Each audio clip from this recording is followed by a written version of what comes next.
वालेकुम, welcome to cook like Ayesha. आज मैं बनाना सिखाऊंगी आपको fountain cake, Eid special cake के आपको किस तरह से वाइट चॉकलेट गनाश बनानी है और रॉयल आइसिंग से किस तरह से ये सारी डेकोरेशन करनी है। ये सारी चीज़ें मैं सिखाऊंगी, तो मेरे चैनल को सब्सक्राइब करना, वीडियो को लाइक करना मत भूलिएगा।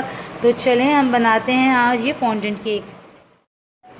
तो फॉन्डेंट केक बनाने के लिए हमें जो चीज़ें चाहिए वो ये हैं। यहाँ पे मैंने लिए हैं वनीला बटर केक, यहाँ पे 2 6 इंच के हैं यहाँ पे मेरे पास बटर केक। और आप चाहें तो वनीला शिफॉन केक जो रेसिपी मेरे चैनल पे है उससे बना सकते हैं, बहुत ज़बरदस्त रिज़ल्ट है उसका भी। और साथ साथ हम बनाएंगे आज वाइट गनाश। लास्ट रेसिपी पे मैं आपको वाइट गनाश बनाना नहीं सकी थी क्योंकि वीडियो बहुत लंबी हो चुकी थी, तो मैंने सोचा आज आपको मैं वाइट स्पंज पहले से रेडी कर लेती हूँ और आपको गनाश बनाना सिखाती हूँ, जो कि हम फ्रॉस्टिंग करते हैं जिससे केक्स पे फॉन्टेन की। और साथ ही साथ लेयर्स में यूज़ करूँगी मैं ये है स्ट्रॉबेरी जेली। स्ट्रॉबेरी जेली की भी रेसिपी मैं आपको दे चुकी हूँ, स्ट्रॉबेरी सॉस के नाम से मेरे चैनल पे है, जो कि मैंने आपको स्ट्रॉबेरी आइसक्रीम जब बना सिखाई थी तो भी इसमें सिखाई थी। और साथ ही साथ डिज़ाइनिंग के लिए मुझे चाहिए आज रॉयल आइसिंग। रॉयल आइसिंग बनाने के लिए मुझे चाहिए आइसिंग शुगर 2 कप्स, और यहाँ पे है 2 टेबल स्पून एग वाइट। आप हाफ एग भी यूज़ कर सकते हैं। टेबल स्पून्स में मैं इसलिए बता रही हूँ ज़्यादा या कम ताकि इशू ना रहे। और साथ ही साथ आज लेयर्स में केक के अंदर यूज़ करूँगी विपिंग क्रीम। हाँ क्योंकि आज थोड़ा सा ट्विस्ट लाई हूँ मैं केक में, वो इस वजह से कि हमें फुल वाइट गनाश केक जो है अच्छा नहीं लगता, बहुत ज़्यादा मीठा हो जाता है वो। तो हम थोड़ा सा सॉफ्टेस्ट करेंगे उसको, विपिंग क्रीम की लेयर लगाएंगे अंदर उसके। और जाहिर सी बात है क्योंकि ये फॉन्डेंट केक है तो यहाँ पे मैं यूज़ कर रही हूँ फॉन्डेंट। तो हम स्टार्ट करते हैं अपनी रेसिपी। सबसे पहले हम रेडी करते हैं गनाश।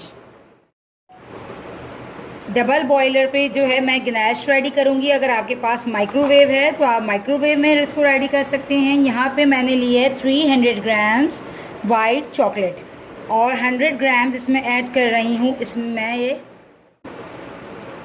इसको मैं रख दूँगी डबल बॉयलर पे और इसे करूँगी मेल्ट। ये बहुत तो अब हम इसे फ्रिज में रखेंगे 10 से 15 मिनट के लिए, ताकि ये थोड़ी सी चिल हो जाए, बिल्कुल नॉर्मल टेम्परेचर पे आ जाए, फिर हम इसे बीट करेंगे। तो यहाँ पे मैंने क्रीम और चॉकलेट को अच्छे से एक जहाँ कर लिया है, डबल बॉयलर पे से मेल्ट करके अच्छे से हमने मिक्स कर लिया। अब आप देखिए इसका कलर थोड़ा सा पीला पीला सा है, बट डोंट वरी, जब ये ठंडा होगा और हम इसे बीट करेंगे तो ये बहुत ही अच्छे से वाइट क्रीमी टेक्सचर पे आ जाएगी। ये देखें हमारी गनाश जो है किस तरह से थिक हो चुकी है। बट जब हम इसे करेंगे बीट तो जो अभी थोड़ा सा रूम टेम्परेचर पे ये सॉफ्ट हो जाएगी, और जब हम इसे बीट करेंगे तो ये मज़ीद सॉफ्ट हो जाएगी। तो अब हम इसे बीट करते हैं।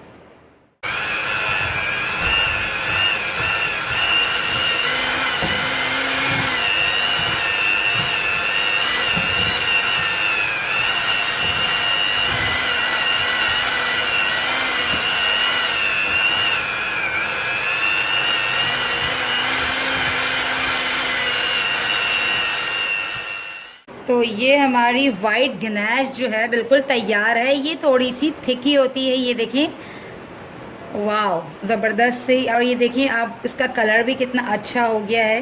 अब हम इसे आसानी के लिए पाइपिंग बैग में भर लेंगे। अगर आप चाहें तो इसको ऐसे भी अप्लाई कर सकते हैं, बट मैं इसे पाइपिंग बैग में फिल कर लेती हूँ।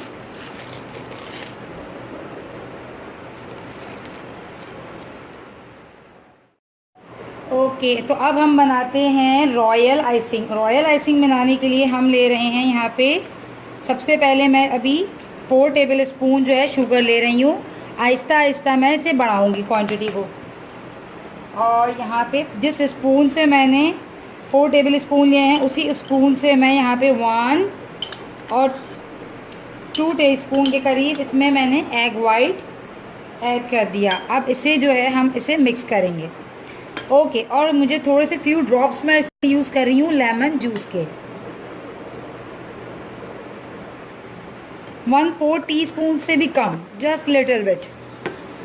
अच्छा आप चाहें तो यहाँ पे हैंड बीटर भी यूज़ कर सकते हैं, इलेक्ट्रिक बीटर जो है वो यूज़ करें आसानी से, ताकि आप इसे बीट कर सकें। मैं जो है हाथ से ही इसे कर लूँगी, क्योंकि मुझे बहुत कम क्वांटिटी बनानी है, जस्ट फॉर डिज़ाइनिंग के लिए हमें चाहिए यहाँ पे रॉयल आइसिंग। तो इसीलिए इतनी कम क्वांटिटी बीटर में सही बीट नहीं होगी, इसलिए मैं हैंड से ही, हाथ से ही इसे अच्छे से बीट करूँगी। ये देखें, ठीक है। अब इसमें मैं और थोड़ी सी शुगर ऐड कर रही हूँ, 1 2, टोटल मैंने 6 टेबल स्पून इसमें शुगर ऐड कर दी। बहुत ही अच्छे से आपने थोड़ी सी जान लगाकर जो है ना इसे अच्छे से मिक्स कर लेना है।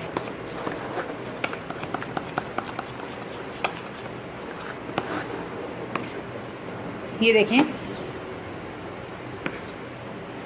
बहुत ज़्यादा लिक्विडी भी नहीं होना चाहिए, क्योंकि हमें इसके ऊपर डिज़ाइनिंग करनी है, तो हमें इसी तरह ये हल्का सा थिकर चाहिए।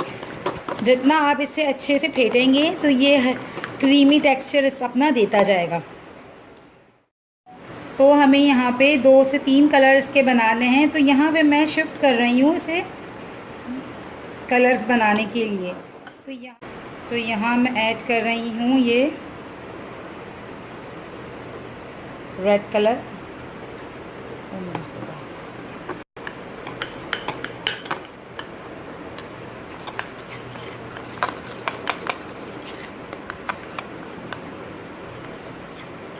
इसी से ही मैं इसमें हल्का सा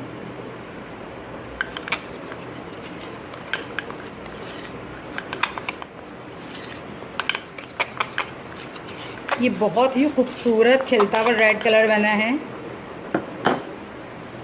यहाँ पे। और यहाँ हम बनाएंगे लाइट कलर्स का, लाइट पिंकिश।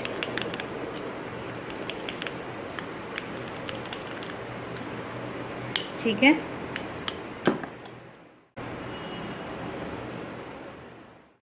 और हल्का सा येलो कलर। अब हम इसको करते हैं मिक्स।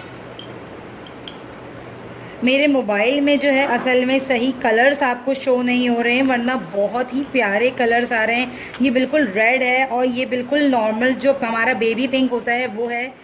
सॉफ्ट हल्का सा हम इसे सोक करते हैं, तो हम इसे ज़रा सा सॉफ्ट कर लेते हैं ताकि हमें खाने में ये अच्छा लगे। तो यहाँ पे मैं इसे सोक कर रही हूँ मिल्क के साथ। तो पीछे से भी मैंने अच्छे से इसे हल्का सा सोक कर लिया, ताकि ये पीछे से जो इसकी हार्ड हो जाती है स्किन ब्राउन होने की वजह से, वो भी सॉफ्ट हो जाए। ओके, तो अब हम स्टार्ट करते हैं। सबसे नीचे हम हल्की सी लगा रहे हैं यहाँ पे चॉकलेट वाइट गनाश, और इस केक को इसके ऊपर रख रहे हैं हम। ओके, अच्छा, अब देखिएगा हम जो है फर्स्ट लेयर जो लाइन रॉ लगाएंगे वो है चॉकलेट गनाश की। कराची का अभी रूम टेम्परेचर जो है इतना ज़्यादा है, पूरे बल्कि पाकिस्तान में ही गर्मी इस कदर है कि ये जो हमारी वाइट चॉकलेट है ये तक नॉर्मल टेम्परेचर पे मेल्ट हो जाएगी। तो इस वजह से अब आपने जो है ना 3:1 का ही रेशो रखना है जो भी आप गनाश बनाएं। अच्छा, और अगेन एक चीज़ ये है कि आप जब भी वाइट गनाश बनाएं तो मीठे का ज़रूर ख्याल रखें।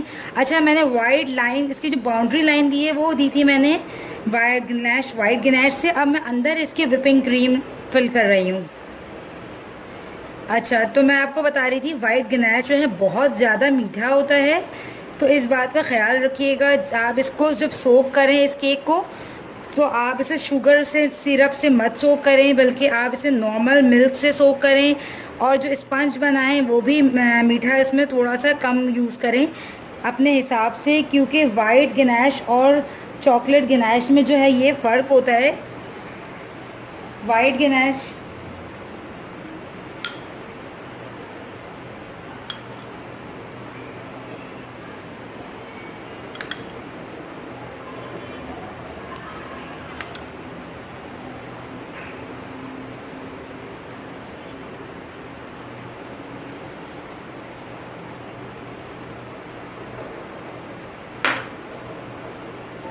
अभी स्ट्रॉबेरी का चूँकि सीज़न ख़त्म हो चुका है, बट मैं जो है स्ट्रॉबेरीज़ को इस तरह से जिस सॉस की शक्ल में बनाकर फ्रीज़र में फ्रीज़ कर लेती हूँ और पूरे साल यूज़ करती हूँ। मगर आप लोग क्या करें, अभी स्ट्रॉबेरीज़ तो है नहीं, तो आप अभी चेरीज़ आ गए हैं, चेरीज़ से यही सेम रेसिपी फॉलो करें और चेरीज़ से बनाएं, बहुत ही ज़बरदस्त फ्लेवर हो जाएगा उसका भी। अच्छा, तो ये नेक्स्ट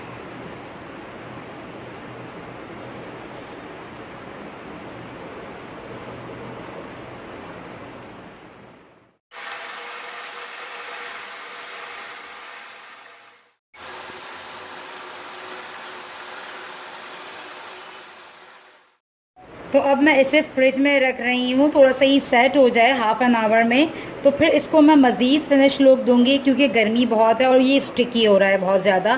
तो आपको इसे इस टाइम पे रखना होगा फ्रिज में ताकि ये सेट हो जाए। अच्छा, 10 से 15 मिनट फ्रिज में रखने के बाद आपने क्या करना है, पैलेट नाइफ़ को जो है डिप करना है पानी में इस तरह से, और फिर इससे आपने इसको सेट करना है। आपने स्क्रैपर यूज़ नहीं करना या कुछ भी, क्योंकि आप उससे जब करेंगे तो ये जो गनैश है ना, ये चिपक कर आ जाएगी बाहर, आपके सेट नहीं होगी। अच्छा, 10 से 15 मिनट फ्रिज में रखने के बाद आपने क्या करना है, पैलेट नाइफ़ को जो है डिप करना है पानी में इस तरह से, और फिर इससे आपने इसको सेट करना है। आपने स्क्रैपर यूज़ नहीं करना या कुछ भी, क्योंकि आप उससे जब करेंगे तो ये जो गनैश है ना, ये चिपक कर आ जाएगी बाहर, आपके सेट नहीं होगी। ये वाहिद तरीका है, आसान तरीका है। तो केक हमारा सेट हो चुका है, फ्रिज में रखा था हमने इसे 10 से 15 मिनट के लिए। अब हम करेंगे इसके ऊपर का फाउंडेंट का वर्क। तो इसके लिए मैं ले रही हूँ वाइट कलर का फाउंडेंट, और ये हमारे पास जो हमने अभी 3 रॉयल आइसक्रीम के कलर्स बनाए हैं वो हैं। और यहाँ पे कोई सा भी आपके पास फ्लावर कटर हो, मेरे पास यहाँ पे ये वाले फ्लावर के कटर हैं, तो मैंने इसका बड़ा साइज़ और सबसे छोटा स्मॉल साइज़ लिया है। और ये एक है मेरे पास लीफ वाला, तो ये एक लीफ का ये ले रही हूँ मैं, और एक सिंपल मेरे पास ये है। तो सबसे पहले हम फॉन्डेंट से केक को कवर करेंगे।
ऊपर से सजा देते हैं ताकि खूबसूरत सा टॉपर लगकर ये केक और भी खूबसूरत हो जाए।